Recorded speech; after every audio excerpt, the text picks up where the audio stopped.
ಇನ್ನು ಬೆಂಗಳೂರಿನಲ್ಲಿ ಕಸದ ರಾಜಕೀಯ ತುಂಬಾ ಜೋರಾಗ್ತಾ ಇದೆ. ಬೆಂಗಳೂರಿನಲ್ಲಿ ಕಸದ ಲಾರಿಗಳನ್ನು ಬಿಜೆಪಿ ಶಾಸಕರು ಅಡ್ಡಗಟ್ಟಿ ಬ್ಲ್ಯಾಕ್ ಮೇಲ್ ಮಾಡ್ತಾ ಇದ್ದಾರೆ ಅಂತ ಡಿಸಿಎಂ ಡಿ.ಕೆ. ಶಿವಕುಮಾರ್ ನೇರವಾಗಿಯೇ ಆರೋಪ ಮಾಡಿದ್ದಾರೆ. ಜೊತೆಗೆ ಇದೇ ರೀತಿ ತೊಂದರೆ ಕೊಟ್ಟರೆ ನಿಮ್ಮ ಮನೆ ಮುಂದೆ ಕಸ ಡಂಪ್ ಮಾಡ್ತೀವಿ ಅಂತ ಗಂಭೀರವಾದಂಥ ಎಚ್ಚರಿಕೆಯನ್ನು ಕೊಟ್ಟರು. ಆದರೆ ಇದಕ್ಕೆ ಸಂಬಂಧಪಟ್ಟಂತೆ ಅಂತ ಪ್ರತಿಕ್ರಿಯೆ ಕೊಟ್ಟಿರುವಂಥ ವಿಜಯೇಂದ್ರ ಇಂಥ ಗೊಡ್ಡು ಬೆದರಿಕೆಗೆ ನಾವು ಹೆದರಲ್ಲ ಅಂತ ಹೇಳ್ತಾ ಇದ್ದಾರೆ.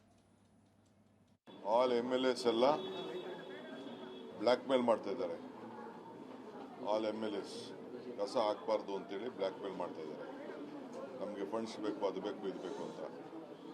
ಗೌರವದಿಂದ ಇದ್ರೆ ಸರಿ, ಇಲ್ಲ ಅಂದರೆ ನಾನು ಎಸ್ಮಾಲಿ ಆ್ಯಕ್ಷನ್ ತೊಗೋಬೇಕಾದಂಥ ಪರಿಸ್ಥಿತಿ ಬರ್ತದೆ.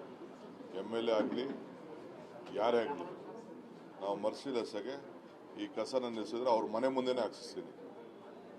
ಅವ್ರ ಮನೆ ಮುಂದೆನೋ ಇಲ್ಲ BJP ಆಫೀಸ್ಗೆ ಅದೇ ಕಸ ಎತ್ಕೊಂಡೋಗಿ ಲೋಡಲ್ಲಿ ಹಾಕ್ಸ್ತಾ ಇದ್ದೀನಿ. ನೆನ್ನೆ ಅರವಿಂದ್ ಲಿಂಬಾವಳಿ ಮಾಡಿದ್ದಾರೆ. ತಿರ್ಗಾ ಇವತ್ತು ದೊಡ್ಡಬಳ್ಳಾಪುರ MLA ಆ ಕಸ ಇನ್ನೆಲ್ಲಿಗೆ ಹೋಗ್ಬೇಕು?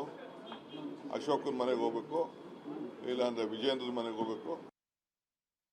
ಆ ಒಂದು ಕೇಂದ್ರದಲ್ಲಿ ಅಧಿಕಾರದಲ್ಲಿರ್ತಕ್ಕಂಥ ಒಂದು ರಾಷ್ಟ್ರೀಯ ಪಕ್ಷ ಭಾರತೀಯ ಜನತಾ ಪಾರ್ಟಿ ಇಂಥ ಗೊಡ್ಡು ಬೆದರಿಕೆಗೆ ಹೆದರ್ಕೊಳ್ತಕ್ಕಂಥ ಪ್ರಶ್ನೆನೆಲ್ಲ ಇವ್ರಿಗೆ ಯೋಗ್ಯತೆಗೆ ಟನಲ್ ರೋಡು, ಸಿಂಗಾಪುರು, ದುಬೈ ಮಾಡೋದನ್ನ ಬಿಟ್ಟು ಫಸ್ಟ್ ಗುಂಡಿ ಮುಚ್ಚುವಂಥ ಕೆಲಸ ಮಾಡಲಿ.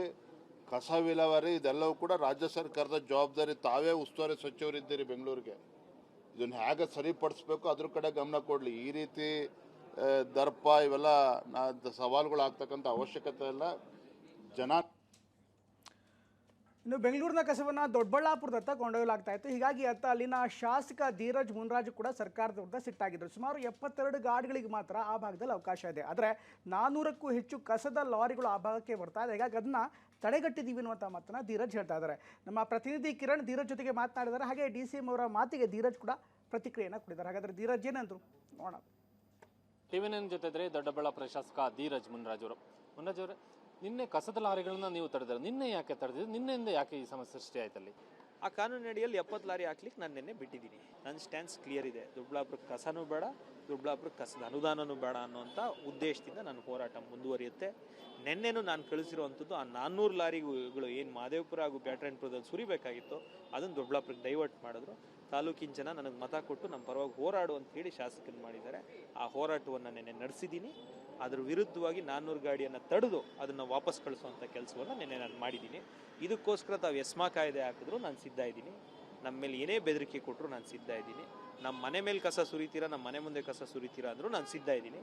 ನಿಮ್ಗೆ ಯಾವುದೇ ಹೋರಾಟಕ್ಕೆ ನಾನು ಸಿದ್ಧ ಇದ್ದೀನಿ ಸರ್. ಬೇರೆ ಕ್ಷೇತ್ರಗಳಲ್ಲಿ ಸುರಿಬೇಕಾಗಿದ್ದ ಕಸವನ್ನು ನಿಮ್ಮ ಕ್ಷೇತ್ರಕ್ಕೆ ಡೈವರ್ಟ್ ಮಾಡಿದಕ್ಕೆ ನೀವು ನಿನ್ನೆ ತಡೆದಿದ್ದೀರಿ. ವಿರುದ್ಧವಾಗಿ ನಾನು ಪ್ರತಿಭಟನೆ ಮಾಡಿ ತಡೆದಿದ್ದೀನಿ ಸರ್. ಇದು ಆಗಿರುವಂಥ ವಾಸ್ತವಿಕ ವಿಷಯ. ಇಲ್ಲಿಗ DCM ಅವರು ಮತ್ತು ಬೆಂಗಳೂರು ಉಸ್ತುವಾರಿ ಸಚಿವರು ಹೇಳ್ತಾ ಇರುವಂಥದ್ದು ಶಾಸಕರು ಗ್ರಾಂಟಿಗಾಗಿ ಇಲ್ಲಿ ಬ್ಲ್ಯಾಕ್ ಮೇಲ್ ಮಾಡ್ತಿದ್ದಾರೆ ಅನ್ನುವಂಥ ನೇರವಾದಂಥ ಆರೋಪವನ್ನು ಮಾಡಿದ್ದಾರೆ. ನಿಜಾನ ಇದು?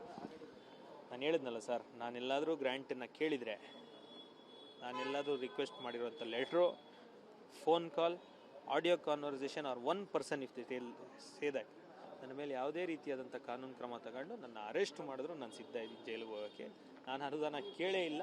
ನನ್ನ ಸ್ಟ್ಯಾನ್ಸ್ ಕ್ಲಿಯರ್ ಇದೆ. ನನಗೆ ಕಸನೂ ಬೇಕಿಲ್ಲ, ಅನುದಾನನೂ ಬೇಕಿಲ್ಲ ಸರ್. ಈಗ ಕ್ಷೇತ್ರದಲ್ಲಿ ಮತ್ತೆ ಹೆಚ್ಚುವರಿ ಲಾರಿಗಳು ಬಂದರೆ ಯಾವುದೇ ಕಾರಣಕ್ಕೂ ನೀವು ಬಿಡೋದಿಲ್ಲ? ಹಾಗಾಗಿ ಯಾವುದೇ ಕಾರಣಕ್ಕೂ ಇವತ್ತಲ್ಲ, ಪ್ರತಿದಿನ ನನ್ನ ಹೋರಾಟ ನಿರಂತರವಾಗಿರುತ್ತೆ. ನಾನು ಇನ್ನೆಲ್ಲ ಕೆಲಸ ಬಿಟ್ಟು ಇದ್ರ ಪರವಾಗಿ ನಿಂತ್ಕೊಂತೀನಿ. ಯಾವುದೇ ಕಾರಣಕ್ಕೂ ಕಸವನ್ನು ಸುರಿಲಿಕ್ಕೆ ನನ್ನ ಕ್ಷೇತ್ರದಲ್ಲಿ ನನ್ನ ತಾಲೂಕಿನ ಜನತೆಯ ಆರೋಗ್ಯದ ಹಿತದೃಷ್ಟಿಯಿಂದ ನಾನು ಬಿಡೋದಿಲ್ಲ ಸರ್. DCM ಅವರು ಎಸ್ಮಾದಂಥ ಎಚ್ಚರಿಕೆಗಳನ್ನೆಲ್ಲ ಕೊಟ್ಟಿದ್ದಾರೆ. ಈಗ ಎಚ್ಚರಿಕೆ ಬೆದರಿಕೆಗೆ ನಾವೇನು ಜಗ್ಗುವಂಥದ್ದಿಲ್ಲ. ನಮ್ಮ ಮನೆಗೆ ನಾನೇನು ಕೇಳ್ತಾ ಇಲ್ಲ. ನಮ್ಮ ತಾಲೂಕಿನ ಜನತೆಯ ಆರೋಗ್ಯದ ಬಗ್ಗೆ ನಾನು ಕೇಳ್ತಾ ಇದ್ದೀನಿ. ಅವ್ರು ಮಾಡ್ತಿರೋಂಥ water pollution, air pollution, landfill, leachate, ground water contamination, ಇದ್ರ ಬಗ್ಗೆ ನಮ್ಮ ಹೋರಾಟ ಇರೋದು. BJP ಕಚೇರಿ